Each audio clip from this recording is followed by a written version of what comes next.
I've learned that there's so many more different options that I had that I really didn't know about. And I'm gonna share one of those with you today. So let's head on over to the shop and take a look. So I got my hands on one of these Vivar microinverters. This is the 110 version. They make a 220 or 240 volt. This is the 120 volt system. And this is what we're gonna get. I'll just lay this stuff out here and kind of go over it. I have a discount code if you're looking to get in the world of microinverters and build out your own system. I'm gonna tell you why I think this one's really cool. Get that out of the way. But basically you take this cord that they give you and this connection and you put that together, right? You can tie this in to your microinverter and then plug it directly into an outlet. And if you have this hooked to, say, 4 300 watt panels, you can technically produce a maximum of 1200 watt on one microinverter, because each one of these, where a PV panel actually comes in, you can go up to 300 watts on each one of them. So ultimately, times that before, you get 1200 watts. So I think this is pretty cool. This is the Vivar microinverter WVC 1200. I think they make a or a dual microinverter, and they make a single microinverter. Possibly now the quads are maybe even better than the singles. Still doing some research on that, but I just want to share as many of these microinverters as possible with my audience. And this one was really cool because you can get it in this version here, which is the 110 volt version, and they make a 220 volt. So I want to kind of give you an idea of how this stuff works, because it gives you more options. Had I known about this one, and probably what I'm going to do with this microinverter at some point is to build me a mobile solar charger system. So here is where your solar panels would connect into. These 4 spots, you can connect one into here and just run it on one. You can connect 2 in, run it on 2. You can connect 3, run on 3, or you can connect all 4, run on 4. Of course, the more that you plug into this, the hotter this is gonna get. So make sure if you're gonna place this in a location that it's got plenty of wind flow that keeps this from overheating. This is how you would plug it in to your outlet.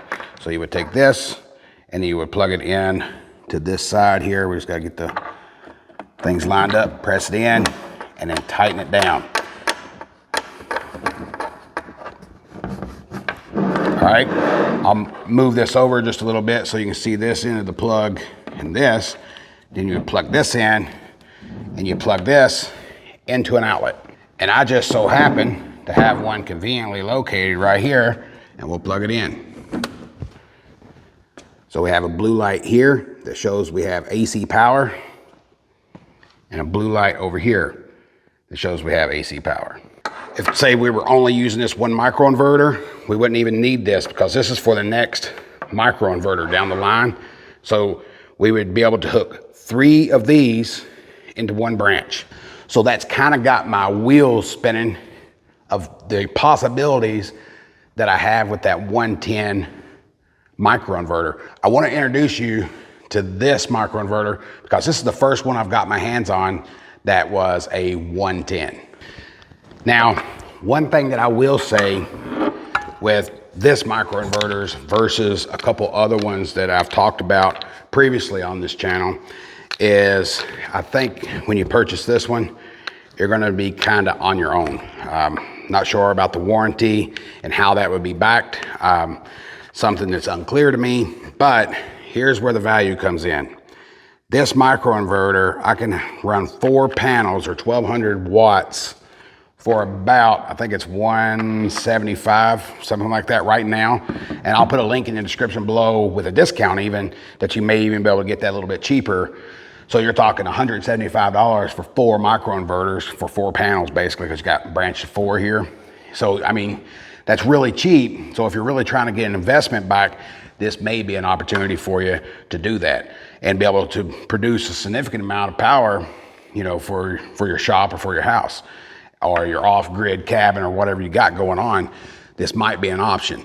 Now, with an off-grid cabin, something that's important, I mentioned that. I kind of use that loosely because an off-grid cabin, completely off-grid, no microinverter is going to work for you. So if you're looking to do completely off-grid where you don't have a grid tie whatsoever, then these are not going to work because these have to have a grid connection before these will power up. And I want to do a real quick experiment. I'm not sure how this is going to turn out. I haven't tried it before. I haven't had the opportunity to do it, but I want to take this over and connect it to a 100-watt foldable solar panel and see if we can get any power producing out of this with those portable solar panels. Typically, it's for these boxes like this up here, and that's something I'll be doing a review on a little bit later in another video.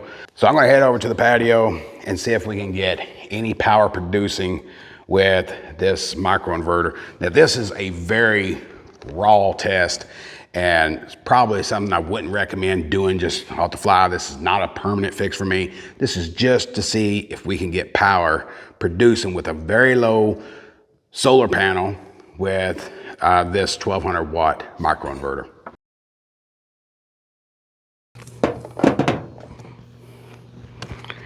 All right, so we're gonna make a connection with this meter. Hopefully my cord reaches over here.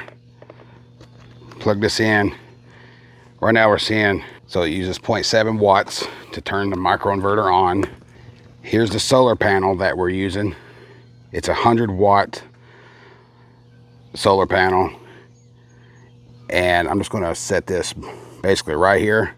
Then we'll plug that in, probably into that top one. It's the shortest distance for those. The good thing about these is you can't hook it up backwards. Now this might take just a minute for it to start producing because we got very cloudy skies. Check that out. Now it's not going to say it in reverse because it's going to show power coming through this. So we are producing power on 110, feeding it back into the house. That's pretty cool because this is a temporary panel. And right now that's a temporary microinverter. And that stuff really excites me because it gives me opportunity on these ideas that I have on that mobile solar charger. Isn't that pretty cool? I don't know if you can see it, but right there, 8.2 with the big solar system in the background. This is a terrible day to do this test with this, but all I was looking for was to find out if it was possible. And it's certainly possible, and I'm glad that I was able to provide this little bit of a test, maybe to give you ideas. Leave me a comment below if you got an idea on a solar system. Maybe I could try it out, maybe you could try it out and we could share ideas. And I'll show you the actual panel that I'm using here. It's an all powers, 100-watt panel. You get different connections, like if you want to do it on one of those solar boxes, which I'm going to have a video on a little bit later, probably in like a week or so. I'll try to get a video out on that, but I'll probably be using this same solar panel in that video as well. So it's pretty cool to know that this can work with a microinverter. I've never seen a video like this, so I'm hoping you guys find it helpful in some way. And if you did, be sure to smash that thumbs up button because it really does help me out a lot. I got a lot of ideas for this little microinverter. I might end up getting a lot more of them just to build out that mobile solar array because I've been wanting to do that for a long time. So that test excites me a lot because it gives me a lot of ideas that I might be able to build something around this. And when I start to do that, I'm going to definitely share that with you guys. But I want to make it clear that there are two versions of this microinverter. If I was building me a solar system that goes on top of my house or out in the field that's a permanent fixture, I would probably do the 220 or 240 microinverter. It just opens up a lot more opportunity that you're doing things correctly. Like you want to make sure that you have a net metering system set up so when you're backfeeding into the grid that you are complying with the electrical codes, the fire codes, the building codes, all the codes that are required when going solar. And if you're confused about that or you haven't heard about that, you might want to check out some of my other videos. I actually have a video strictly on net metering because I hear a lot of people say that you could feed your power straight back into the grid and it starts turning that meter backwards. That's actually false. This is what happens though. That meter can't determine whether that is consumption or production. So when you're feeding the meter and you don't have a net meter, you're actually charging yourself more power. And I actually did it myself when we built this system, turned it on, it set off alarms at the power company. They actually contacted me and let me know, you don't want to turn your solar system on because we can't determine what's going on at your property. We see that you're consuming a ton of electricity right now, and we believe that your solar system's turned on. Of course, that was the reason. I wasn't lying about it. I was just trying to test the system out, and I left it on for too long. But what I produced was being charged as consumption. And as soon as I learned that, you know, that's when I thought it was important for people to know you have to have that net meter on your property. Don't just fire this thing up, send it into the grid, and think you're going to be turning your meter backwards and getting paid all this electricity. In most instances, that's not the case anymore, especially with these meters coming out, these smart meters. And then on top of that, now you have to have a net meter if you're going to go solar or even wind power or something of that sort. And I know something that's really important to everybody is to know the stats. You know, what can this actually do?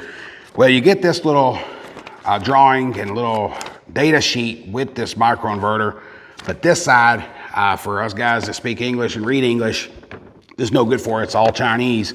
On this side, it is English, but it's very small writing, so it's something I can't really show you on camera. But what I'm going to try to do is take a snapshot of this right here, and I'll leave it at the end of the video for like a 10-second clip of just that photo, so you can take a picture or just pause the video and get all the information you need. It has it on the 110 and the 220 version, so that way you can get the data that you're maybe looking for. This video was just an introduction and just a random test to see if I can get it to work. And I'm glad that I did. I'm excited to know now that I got my hands on multiple microinverters that there are definitely options out there for us. And this one is probably one of the cheapest that I've come across. And I'm gonna leave a link in the description for this microinverter, the quad. I'll have one for the dual microinverter, which is 600 watts, and one for the single microinverter, which is 300 watts. And one other important note that I need to make, they have these little threads right here. That's your grounding screw. Anytime you hook these up, you want to make sure that this is grounded. I just did a quick test today. This is not to say that's the way you want to hook this up. I just wanted to make sure that we can get this thing producing power, and that's what I did. If I was hooking this up to a system, you would daisy chain these in, and then you would ground every one of them to your racking system and feed it back to a breaker, and then make sure you're following all the correct codes, from your electrical code to your fire codes to your building codes. All that is important in solar, but today was just to get an idea of what this would produce with a foldable solar panel.